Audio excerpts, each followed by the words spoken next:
कटक जिला सालेपुर अंचल चाटेश्वर मेलन बहुत प्रसिद्ध। ये चाटेश्वर मेलन रे बहुत बहुत जगार विमान आसती भोग खावाई। ये जो विमान विभिन्न गाँव ठाकुर राधाकृष्ण मिलन हरिहर भेट ये देखा मिले। ये जो हरिहर भेट ये केवल चाटेश्वर मेलन ये जो विमान अच्छा विभिन्न प्रकार विमान षेंढ सखी घोड़ा नाच कर राति जाक मेलन जात्रा कर भोग खाई था।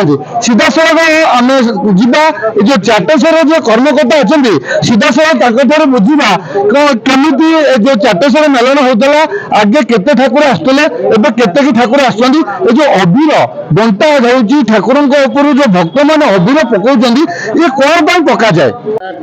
आम सहित अच्छा ये गादी विधान कर्मकर्ता पचारा को विधान आसी केते वर्ष है आसुँच परिचय आज्ञा।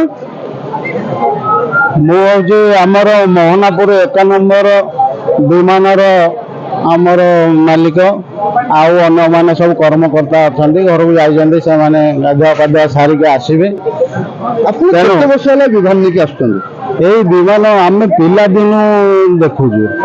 तेणु पारंपरिक प्रथा अनुसार आम ओडिशार चारि यहीटा हूँ चाटेश्वर मेलन बहु पुरातन एवं प्रसिद्ध।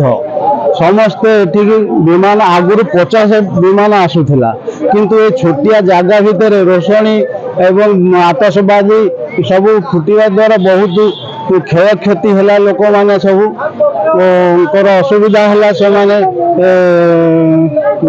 डाक्तरखाना पड़ी लोक आपण जो पटुआर नहीं आसी केते पटुआर आनते आपण विमान केबेठू बाहर केबे आपण घरे ठाकुर जो राधा मोहन केबे पशिबे। आमर राधाकृष्ण दशमी दोल 10 फाल्गुन शुक्ल पक्ष दोल दशमी रु बाहरती एवं सुसज्जित विमान रे बसी तापरे मेलन सबू तापर जो मेलन एकादशी द्वादशी त्रयोदशी चतुर्दशी शेष मेलन आमर यही चाटेश्वर मेलन। तेणु ए अबीर हूँ गोटे प्रसंग टिके कहीदे फगुण आसिले आम ओडिशार जे अबीर अबीर बासे रे अबीर अबीर बासे फगुण आसिले आम ओडिशार जे अबीर अबीर बासे रे अबीर अबीर बासे दोल दशमी रे जुगल मूर्ति दोल दशमी रे जुगल मूर्ति सजा विमाने बसंती रे सजा विमाने बसंती सजा विमाने बसंती रे सजा विमाने बसंती निज लेखार पदे बोलली जार सुंदर गीतटी आमको शुणेले आ जो अबीर खेल को नहीं जो सुंदर गीतटी वर्णना कले बहुत मनमुग्ध है।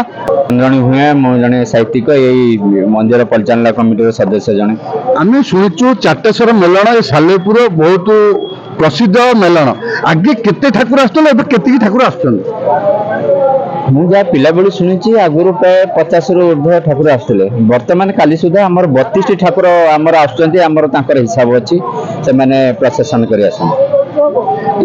जो ठाकुर केमिति प्रशासन करके आसंती आमर बाजा बाण लाइट ये सब चले बाण आगुरी तो बहुत मरा होता आमर ए अंचल प्रसिद्ध कुलिंद एवं प्रधानपड़ा बाण रोशन लक्ष लक्ष बाण मरा हुए एवं प्रशासन तरफ पुलिस कटकणा तरफ टिके कम अच्छी तेणु तथापि से बाजा बाण लाइट एवं आमर घोड़ा नाच सखी षेंढ ये सब विभिन्न सांस्कृतिक घंट यही आमर यही बाद्य सब प्रशासन हुए एवं एबेकार जो अच्छी नुआ पीढ़ी मेलोडी फेलोडी सब ये कर सब आसती सब आम देखिलु ये जो भक्त माने अबीर पकाउछन्ती ठाकुर आर महात्मा कौन। अबीर महात्मा पुराण रे बहुत वर्णित अच्छी जे ठाकुर को अबीर लगी करे पुण्य हुए एवं यही ଆମର ଦୋଳ ପୂର୍ଣ୍ଣିମାରେ ଆମର ଏଠି ଠାକୁରଙ୍କ ପାଖରେ ଆମର ଦଶମୀ ଠାରୁ ଅଭିର ଲାଗି ହୁଏ। ଦଶମୀ ଠାରୁ ଠାକୁର ବାହାରକୁ ଆସନ୍ତି, ପୂଜା ହୁଏ ଏବଂ ଅଭିର ଲାଗି କଲେ ଠାକୁରଙ୍କ ଆନନ୍ଦ ମିଳେ ଏବଂ ଆମକୁ ପୁଣ୍ୟ ମିଳେ ବୋଲିକି ପୁରାଣରେ ଉଲ୍ଲେଖିତ ଅଛି। ଆଜି ଏ ଯୋଉ ଚାଟେଶ୍ୱର ମନ୍ଦିରରେ ଗୋଟେ ଚାରିଟା ବେଳେ ଗୋଟେ ଭଲ ମେଣ୍ଢା ପଡି ହୁଏ କି ଆଉ ଗୋଟେ ଭଲ ଆୟୋଜନ ହୁଏ, ସେଇଟା କଣ କହିବେ? ସେଇଟା ହେଲା ଆମର ଏଇ ଅଞ୍ଚଳ ପାଇଁ ଗୋଟେ ପ୍ରସିଦ୍ଧ ଜିନିଷ, ସେଟା ଦେଖିବାର ଅଛି। ଆମର ପାଖାପାଖି ତ 25-30ଟି ଗାଁରୁ ଆସନ୍ତି, କିନ୍ତୁ ଅନ୍ୟ ଜିଲ୍ଲାର ଲୋକ ଆସନ୍ତି। ଏଠି ମେଣ୍ଢା କୁଡ଼ିଆ ଯୋଉ ପୋଡ଼ା ହବ ଏବଂ ଲୋକ ସେ ଅଲିଆ ପଡ଼ନ୍ତି, ଅରୁଆ ହବିଷ ମାନେ ନିଷ୍ଠାର ସହିତ ଥାନ୍ତି ଏବଂ ତାଙ୍କ ଉପରେ ଆମେ 7 ଥର ବୁଲିକି ଆସୁ। ତେଣୁ ତାଙ୍କର ଯାହା ମାନସିକ କରିଥାନ୍ତି ସେଇଟା ଆଜି ପୁଣ୍ୟ ହୁଏ। ତେଣୁ ସେଇ ଜିନିଷ ଦେଖିବାର କଥା। 4ଟାରୁ 6ଟା ପର୍ଯ୍ୟନ୍ତ ପ୍ରବଳ ଏଠି ଲୋକାରଣ୍ୟ ହେଇଯାଏ ଯେ ଆ ଭିତରକୁ ପଶିବନି, ଏତେ ଭିଡ଼ ହୁଏ। ସେଇଟା ଗୋଟେ ଦେଖିବାର ଜିନିଷ, ଆମ ଠାକୁରଙ୍କର ଗୋଟେ ମହିମା। ଆମେ ଯାହା ଶୁଣିଛୁ ଚାଟେଶ୍ୱର ମନ୍ଦିରରେ ଯିଏ ଅଲିଆ ପଡେନି ତାଙ୍କ ମାନସିକ ଯାହା କରନ୍ତି ତା ପୂର୍ଣ୍ଣ ହୁଏ। ଏ କେତେ ଯୋଉ ଠାକୁରଙ୍କର ଭକ୍ତି, ଯୋଉ ଭାବ, ଯୋଉ ତା ପୂର୍ଣ୍ଣ ହୁଏ ବୋଲି ଏଟା କେତେ ବିଶ୍ୱାସ, କେବେ ଠାରୁ ଏ ପନ୍ଥା ଚାଲି ଆସିଛି? ଏ ପ୍ରଥା ପ୍ରାୟ ସେ ରାଜା ରାଜୁଡ଼ା କାରଣ ଆମେ ତ 50 ବର୍ଷରୁ ଦେଖୁଛି ଏମିତି ପଢିଛନ୍ତି, ଆଗରୁ ବି ଏମିତି ପଢୁଥିବେ। ସେରେ ଏମିତି ଆଗରୁ ଏଇ ଜାଗାରେ ହେଇ ଆସୁଛି। ତେଣୁ ସମସ୍ତଙ୍କର ନିଶ୍ଚିତ ଭାବରେ ଯଦି କିଛି ମନସ୍କାମନା ପୂର୍ଣ୍ଣ ନ ହେଇଥାନ୍ତା, ଦିନକୁ ଦିନ ଭିଡ଼ ବଢୁଛି।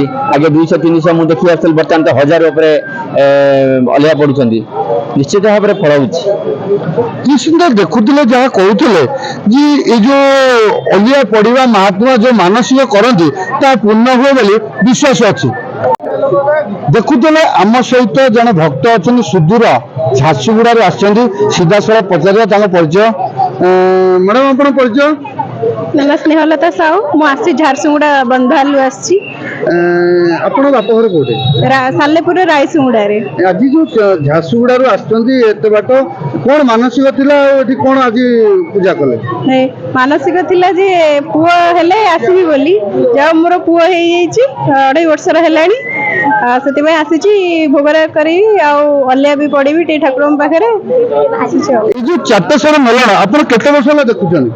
ମୁଁ ଛୁଆ ବେଳୁ ଦେଖୁଛି, ବହୁତ ଛୋଟ ଥିଲାବେଳେ ଆସୁଥିଲି, ମୋ ବାବା ମାମାଙ୍କ ସହିତ ଆସୁଥିଲି ଆଉ ଦେଖୁଥିଲି। ଏଥର ଆସିଛି ମୋ ହଜବେଣ୍ଡ ଆଉ ମୋ ପୁଅକୁ ନେଇକି ଆସିଛି ଆଉ। ଆପଣ ମାନେ ମାନସିକ କରିଥିଲେ, ମାନସିକ ଆଜି ପୂରଣ ହେଇଛି, କେତେ ଖୁସି ଅନୁଭବ କରୁଛନ୍ତି? ବହୁତ ଖୁସି ଅଛି, ମାନେ ମୁଁ କହିବି ପାରୁନି, ମାନେ ବହୁତ ଖୁସି ଅଛି। ଯାହା ହଉ ମୋର ପୁଅ ହେଇଛି, ସେଥିପାଇଁ ମୁଁ ବହୁତ ଖୁସି ଅଛି। ସୁଦୂର ଝାରସୁଗୁଡାରୁ ଆସିଛନ୍ତି, ଏଠି ତାଙ୍କର ମାନସିକ ପୂରଣ ହେଇଛି। ଏ ମାନସିକ ପୂରଣର ଆଜି ସେ ଠାକୁରଙ୍କ ପାଖରେ ଭୋଗ ମାନସିଥିଲେ ଏବଂ ଭୋଗ ପୂର୍ଣ୍ଣ କରାଇଛନ୍ତି। ଏଇ ଯୋଉ ଦୋଳ ବିମାନ ଗାଁକୁ ଗାଁ ଆଜି ଚାଟେଶ୍ୱର ଅଛନ୍ତି, କାଲି ପୁଣି କୋଉ ଜାଗାକୁ ଯିବେ ମେଲଣ କରିବେ, ପୁଣି ଆମେ ଆପଣଙ୍କୁ ଦେଖେଇବୁ ଜ୍ୟୋତିପ୍ରଭା ନ୍ୟୁଜରେ।